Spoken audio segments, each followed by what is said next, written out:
నమస్తే welcome to poll Telangana. Assembly ఎన్నికల ముందు తెలంగాణలో అనూహ్య పరిణామాలు చోటు చేసుకుంటున్నాయా?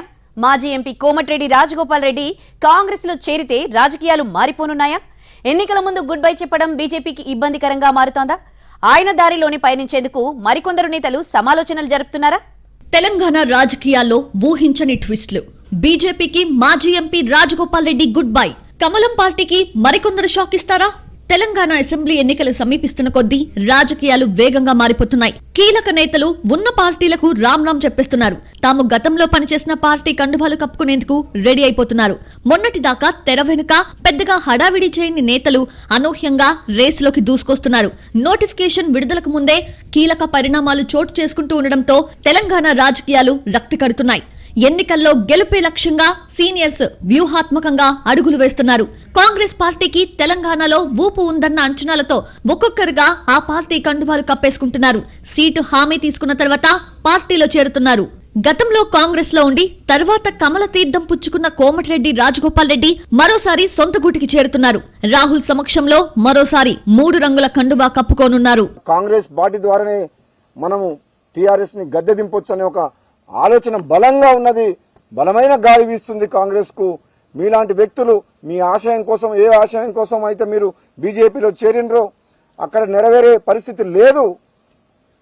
బీజేపీని కూడా తెలంగాణ ప్రజలు ఆల్టర్నేట్ గా చూడట్లేదు. ఇక్కడ ప్రస్తుత పరిస్థితులు పూర్తిగా మారిపోయినాయి. కాబట్టి కాంగ్రెస్ రమ్మని నాతో పాటు కాంగ్రెస్ లో పనిచేసిన నా సహచర నాయకులు, కార్యకర్తలు, అధిష్టానంలోని పెద్దలు, మా ప్రాంత ప్రజల అభిష్టం మేరకు నా నిర్ణయాన్ని మార్చుకొని మళ్లీ కాంగ్రెస్ పార్టీలో చేరాలని నిర్ణయం చేసుకోవడం జరిగింది.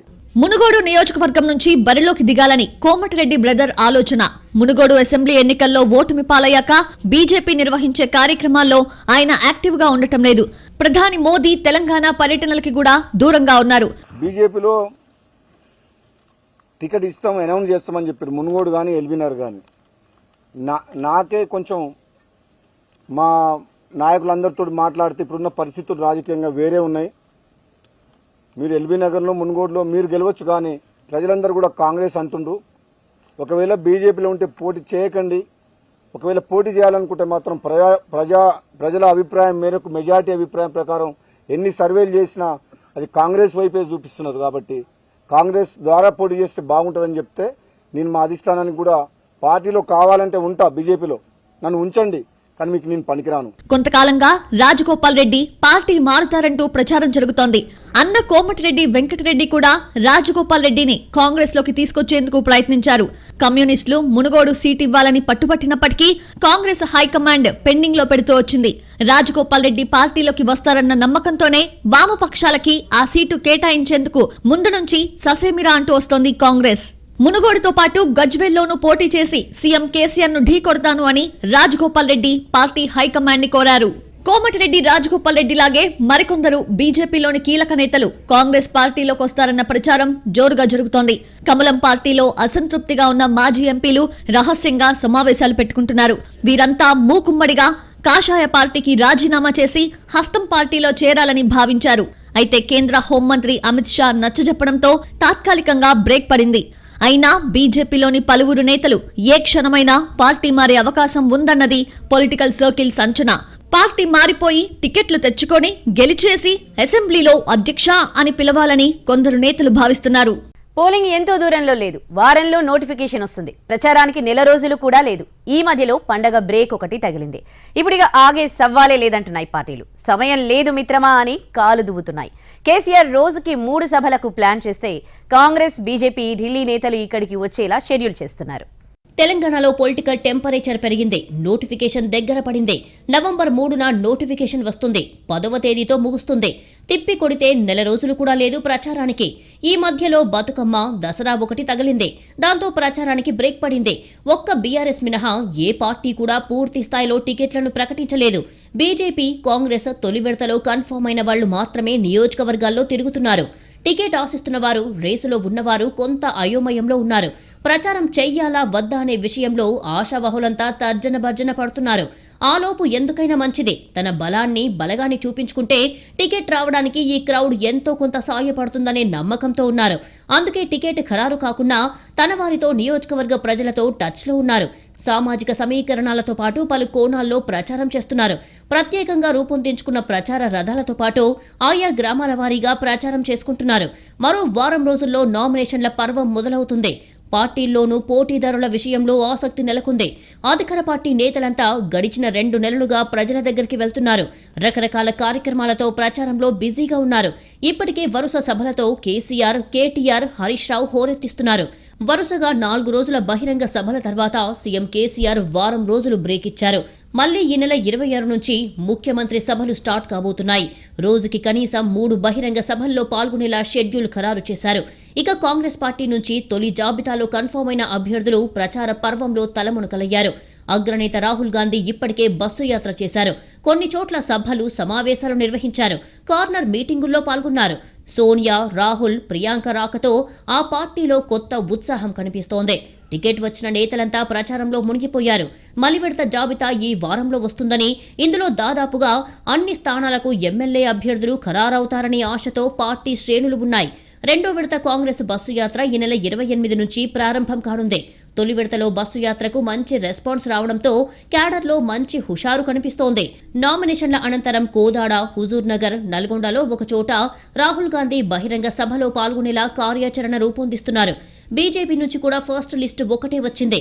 టికెట్ ఖరారైన వారు తమ తమ నియోజకవర్గాలను వీలైనంత వేగంగా చుట్టేస్తున్నారు. సిట్టింగ్ ఎంపీలైన ధర్మపురి అరవింద్, బండి సంజయ్లతో పాటు ఎమ్మెల్యే ఈటల రాజేందర్ల పేర్లను ప్రకటించడంతో కమలనాథుల్లో జోష్ కనిపిస్తోంది.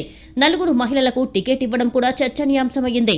మిగతా ఆశావహుల విషయంలో పార్టీ తీవ్రంగా కసరత్తు చేస్తోంది. కేంద్ర హోంమంత్రి అమిత్ షా ఈ నెల 27న సూర్యాపేట జనగర్జన సభలో పాల్గొంటారు. నాగార్జునసాగర్లో కేంద్ర రక్షణ మంత్రి రాజ్నాథ్ సింగ్ ఎన్నికల ప్రచార సభలో పాల్గొంటారని సమాచారం. మరో వారం రోజుల్లో దాదాపుగా అన్ని స్థానాల్లో ఎవరెవరు పోటీదారులు అనే దానిపై ఒక క్లారిటీ వస్తుంది. ఆ తర్వాత ప్రచారంలో ఎలా దూసుకుపోవాలనే విషయంలో అవసరమైన ప్లాన్లు రూపొందిస్తున్నారు. అసెంబ్లీ ఎన్నికల్లో గెలవడానికి అభ్యర్థులు చేయని ప్రయత్నం అంటూ ఉండదు. డబ్బు, పరపతి, వ్యూహాలు ఎన్నున్నా విజయం ఆషామాషీ కాదు. అలాంటిది ఉత్కంఠ పోరులో స్వల్ప తేడాతో గెలిస్తే ఆ కిక్కే వేరు. అలా గత ఎన్నికల్లో స్వల్ప మెజారిటీతో గెలిచిన వాళ్ళు ఎవరు? ఏ నియోజకవర్గాల్లో నువ్వానైనా అన్నట్లు ఎన్నికల యుద్ధం జరిగిందో ఇప్పుడు చూద్దాం. ఒక్క ఓటు ఫేటుని మార్చేస్తుంది. ఒక్క ఓటు గెలుపోటముల్ని నిర్దేశిస్తుంది. ఒక్క ఓటు రాజకీయ జీవితాన్ని మార్చేస్తుంది. ఓటు ఎంత కీలకమో స్వల్ప తేడాతో ఓడిన వారిని చూస్తే తెలుస్తుంది. అప్పుడు ఇంకొంచెం పోరాడి ఉంటే అని అనుకుంటూ ఉంటారు. ఆ లెక్కలు ఈ లెక్కలు వేసుకొని ఇంకాస్త శ్రమిస్తే అయిపోయేదని ఆవేదన చెందుతారు. లక్షల సంఖ్యలో ఓటర్లు ఉంటే 100ల మెజారిటీతో గెలుపు దూరమైతే ఆ బాధ వర్ణించలేం. ఎన్నికల్లో ఓటర్లను ఆకర్షించడం అంటే మాటలు కాదు. ప్రచారానికి భారీగా ఖర్చు పెట్టాలి. కార్యకర్తలకు మందు, బిర్యానీతో పాటు అన్నీ సమకూర్చాలి. ఇక ఓటర్లకు ప్రత్యేక గిఫ్టులు, తాయిలాలు ఇవ్వాలి. గల్లీ లీడర్ల నుంచి గ్రామ పెద్దల వరకు అందరినీ తమ వైపు తిప్పుకునేందుకు ప్రత్యర్థి కంటే ఎక్కువ వరాలివ్వాలి. ప్రత్యర్థులు వేసే అన్ని ఎత్తులను చిత్తు చేస్తూ ఎన్నికల కథన రంగంలోకి దూసుకుపోవాలి. మరి ఇంత చేసినా స్వల్ప మెజారిటీతో ఓడిపోతే అంతకు మించిన కష్టం మరొకటి ఉండదు. గతెన్నికల్లో 1000 లోపు మెజారిటీతో గెలిచిన వారు 4 ఉన్నారు. ఆసిఫాబాద్, ఇబ్రహీంపట్నం, ధర్మపురి, కోదాడలో అభ్యర్థుల మెజారిటీ 1000 లోపే. ఇందులో ఆసిఫాబాద్ ఫలితం అందరినీ ఆశ్చర్యపరిచింది. కాంగ్రెస్ అభ్యర్థి ఆత్రం సక్కు 171 ఓట్ల మెజారిటీతో బీఆర్ఎస్ అభ్యర్థి కోవా లక్ష్మిపై గెలిచారు. ఆ తర్వాత ఆత్రం సక్కు గులాబీ కండువా కప్పుకున్నారు. ఇబ్రహీంపట్నం నియోజకవర్గంలో బీఆర్ఎస్ అభ్యర్థి మంచిరెడ్డి కిషన్ రెడ్డి కేవలం 376 స్వల్ప ఓట్ల ఆధిక్యంతో గెలుపొందారు. మహాకూటమి పొత్తులో భాగంగా ఇక్కడ టీడీపీ పోటీ చేసింది. కాంగ్రెస్ నేత మల్రెడ్డి రంగారెడ్డి బీఎస్పీ నుంచి బరిలో దిగారు. మంచిరెడ్డికి 72,581 ఓట్లు రాగా మల్రెడ్డికి 72,201 ఓట్లు వచ్చాయి. 2014లోనూ మంచిరెడ్డి, మల్రెడ్డి మధ్యనే పోటీ జరిగింది. అప్పుడు మంచిరెడ్డి కిషన్ రెడ్డి టీడీపీ నుంచి పోటీ చేయగా మల్రెడ్డి రంగారెడ్డి కాంగ్రెస్ నుంచి బరిలోకి దిగి 11,056 ఓట్లతో ఓడిపోయారు. ధర్మపురిలో బీఆర్ఎస్ అభ్యర్థి కొప్పుల ఈశ్వర్ కాంగ్రెస్ నుంచి పోటీ చేసిన అడ్లూరి లక్ష్మణ్ కుమార్ పై 441 ఓట్ల మెజారిటీతో గెలిచారు. కోదాడ నుంచి బొల్లం మల్లయ్య యాదవ్ 756 ఓట్లతో ఉత్తమ్ కుమార్ రెడ్డి భార్య పద్మావతి రెడ్డిపై గెలిచారు. గతెన్నికల్లో హోరాహోరీగా తలపడిన నియోజకవర్గాల్లో అంబర్పేట ఒకటి. ఇక్కడ బీఆర్ఎస్ అభ్యర్థి కాలేరు వెంకటేష్ బీజేపీ నేత కిషన్ రెడ్డిపై 1016 ఓట్లతో గెలుపొందారు. ఇక 2014 ఎన్నికల విషయానికి వస్తే అత్యంత తక్కువ మెజారిటీతో గెలిచిన రికార్డు కల్వకుర్తిదే. ఇక్కడ కాంగ్రెస్ అభ్యర్థి వంశీచంద్రెడ్డి కేవలం 78 ఓట్లతో బీజేపీ అభ్యర్థి తల్లోజు ఆచారిపై గెలిచారు. తెలంగాణ అసెంబ్లీ చరిత్రలో ఇంతవరకు ఇదే అత్యల్ప మెజారిటీ. అదే ఎన్నికల్లో చేవెల నుంచి కాంగ్రెస్ అభ్యర్థి కాళీ యాదయ్య 781 ఓట్లతో బీఆర్ఎస్ క్యాండిడేట్ కేఎస్ రత్నంపై గెలిచారు. 2014లో జహీరాబాద్లో గీతారెడ్డి మాణిక్రావుపై 842 ఓట్ల తేడాతో గెలిచారు. ఏ నియోజకవర్గాన్ని పరిశీలించినా 1,00,000 మంది దాకా ఓటర్లుంటారు. అందులో చాలా మంది ఓటు హక్కు వినియోగించుకుంటారు. ఓటేమేస్తాంలే అని కొందరు నిర్లక్ష్యం చేస్తుంటారు. ఫలితాలొచ్చాక స్వల్ప ఆధిక్యంతో అభ్యర్థి విజయం సాధిస్తే అరే మేము ఓటేసుంటే ఫలితం తారుమారయ్యేదని చర్చించుకుంటుంటారు. ఇలా ఎంతో మంది నేతల భవితవ్యాలు తారుమారయ్యాయి.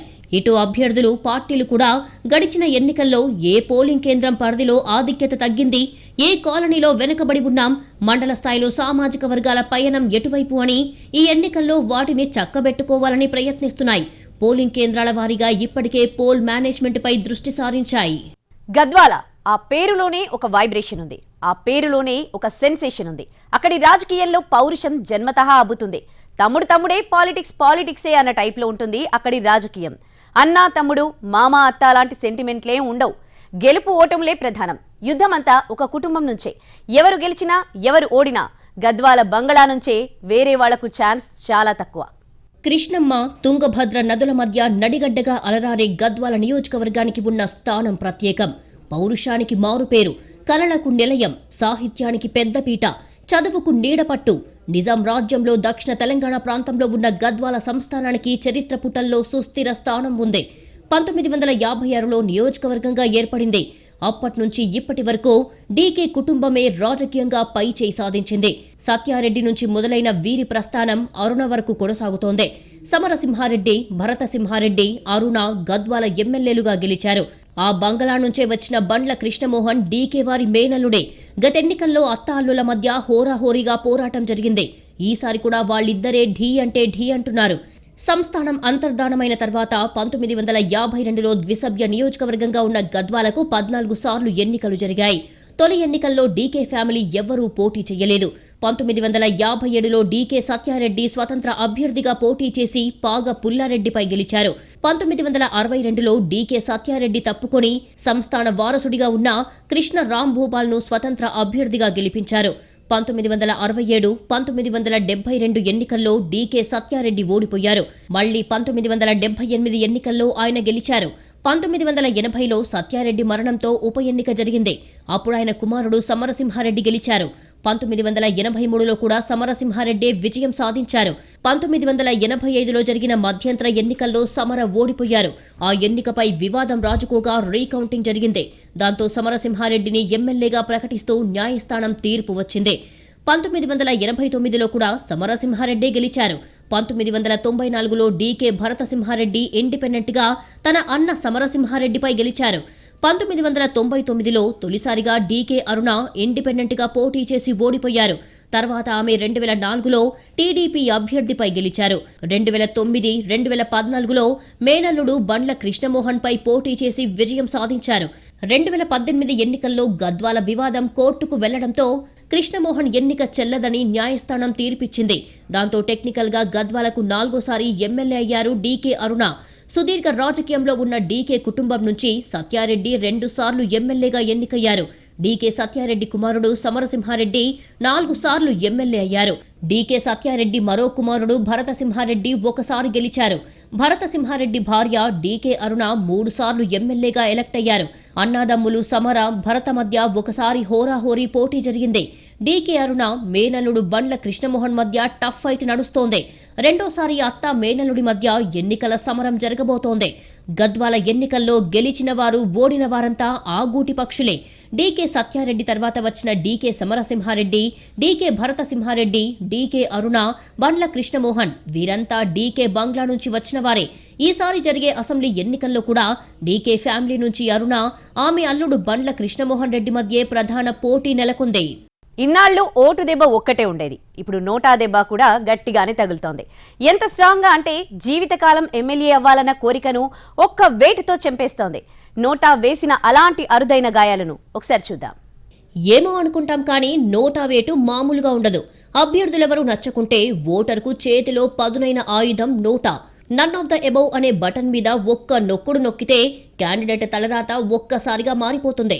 2018 ఎన్నికల్లో అలా ఫేట్ మారిన అభ్యర్థులు 6 ఉన్నారు. ఒక్క బటన్ వారి ఫ్యూచర్ను తలకిందులు చేసిందే. 6 స్థానాల్లో గెలిచిన అభ్యర్థుల ఆధిక్యం కన్నా నోటాకే ఎక్కువ ఓట్లు వచ్చాయి. 2009లో ఎన్నికల కమిషన్ ప్రతిపాదించిన నోటాను కేంద్రం ఆమోదించకపోవడంతో సుప్రీంకోర్టులో పిల్ దాఖలయ్యింది. ఈ క్రమంలో 2013లో నోటాను అమలు చేయాలనే తీర్పు వచ్చింది. దాంతో 2014 సార్వత్రిక ఎన్నికల్లో దేశవ్యాప్తంగా నోటా అందుబాటులోకి వచ్చింది. గత ఎన్నికల్లో ఆసిఫాబాద్ నియోజకవర్గంలో కాంగ్రెస్ అభ్యర్థి ఆత్రం సక్కు 65,788 ఓట్లు సాధించి గెలిచారు. సమీప ప్రత్యర్థి కోవా లక్ష్మికి వచ్చిన ఓట్లు 65,617. అంటే సక్కు 171 ఓట్ల తేడాతోనే గెలుపొందారు. ఇక్కడ నోటాకు పడిన ఓట్లు 2,711. అలాగే ధర్మపురిలో బీఆర్ఎస్ అభ్యర్థికి వచ్చాయి. సమీప ప్రత్యర్థి అడ్లూరి లక్ష్మణ్ కుమార్ కు 70,138 ఓట్లు పడ్డాయి. కొప్పుల ఈశ్వర్ కేవలం 441 ఓట్ల మెజారిటీతో గెలిచారు. అక్కడ 5వ స్థానంలో కొప్పుల ఈశ్వర్ కు 70,579 ఓట్లు వచ్చినా నోటాకు పడిన ఓట్లు 2,597. ఇబ్రహీంపట్నంలో ఇలాగే జరిగింది. బీఆర్ఎస్ అభ్యర్థి మంచిరెడ్డి కిషన్ రెడ్డికి వచ్చిన మెజారిటీ 376 ఓట్లు. ఆయనకు వచ్చిన ఓట్లు 72,581. సమీప ప్రత్యర్థి మల్రెడ్డి రంగారెడ్డికి 72,205 ఓట్లు వచ్చాయి. అక్కడ నోటాకు వచ్చిన ఓట్లు 1,145. అంబర్పేటలో బీఆర్ఎస్ అభ్యర్థి కాలేరు వెంకటేష్ 61,558 ఓట్లతో ఎమ్మెల్యేగా గెలిచారు. సమీప ప్రత్యర్థి జి కిషన్ రెడ్డికి 60,542 ఓట్లు వచ్చాయి. వెంకటేష్ కు వచ్చిన మెజారిటీ 1,016 ఓట్లు. 4వ స్థానంలో నిలిచిన నోటాకు పడిన ఓట్లు 1,462. ఇక కోదాడలో గులాబీ అభ్యర్థి బొల్లం మల్లయ్య యాదవ్ కు 89,115 ఓట్లు వచ్చాయి. సమీప ప్రత్యర్థి పద్మావతి రెడ్డికి 88,359 ఓట్లు పడ్డాయి. 756 ఓట్ల తేడాతో మల్లయ్య యాదవ్ గెలిచారు. ఇక్కడ నోటాకు పడిన ఓట్లు 1,240. వైరా ఇండిపెండెంట్ అభ్యర్థి లావుడియా రాములు 52,650 ఓట్లు సాధించి గెలిచారు. సమీప ప్రత్యర్థి బానోతు మదన్ లాల్ కు 50,637 ఓట్లు పోలయ్యాయి. ఇక్కడ రాములు ఆధిక్యం 2,013 కాగా నోటాకు వచ్చినవి 2,360 ఓట్లు. తెలంగాణలోని 119 శాసనసభ నియోజకవర్గాల్లో నోటా ఏ ఒక్క చోట చివరి స్థానంలో నిలవలేదు. ఏకంగా 70 నియోజకవర్గాల్లో టాప్ 5లో ఉంది. అప్పుడు మొత్తం ఓట్ల సంఖ్య 2,56,94,443. పోలైన ఓట్లు 2,04,70,749. నోటాకు పడినవి 2,24,709 ఓట్లు. క్రితంసారి ఎన్నికల్లో అన్ని నియోజకవర్గాల కంటే వర్ధన్నపేటలో అత్యధికంగా 5,842 ఓట్లు నోటాకు పడ్డాయి. హుజురాబాద్లో నోటాది 3వ స్థానం. ఈటెల రాజేందర్, పాడి కౌశిక్ రెడ్డి తర్వాత స్థానం నోటాదే. ఖమ్మం నియోజకవర్గంలోనూ పువ్వాడ అజయ్, నామా నాగేశ్వరరావు తర్వాత నోటాకే ఎక్కువ ఓట్లు వచ్చాయి. చూశారుగా నోటా కొట్టిన దెబ్బ ఎలా ఉందో. నచ్చకుంటే ఎవరికి ఓటేయకపోవడం ఒకప్పటి మాట. పోటీ చేసిన వారెవరూ పనికిరారని బటన్ నొక్కి మరీ దెబ్బ కొట్టడం ప్రస్తుత పాశుపతాస్త్రం. మరి నోటానా మజాకానా?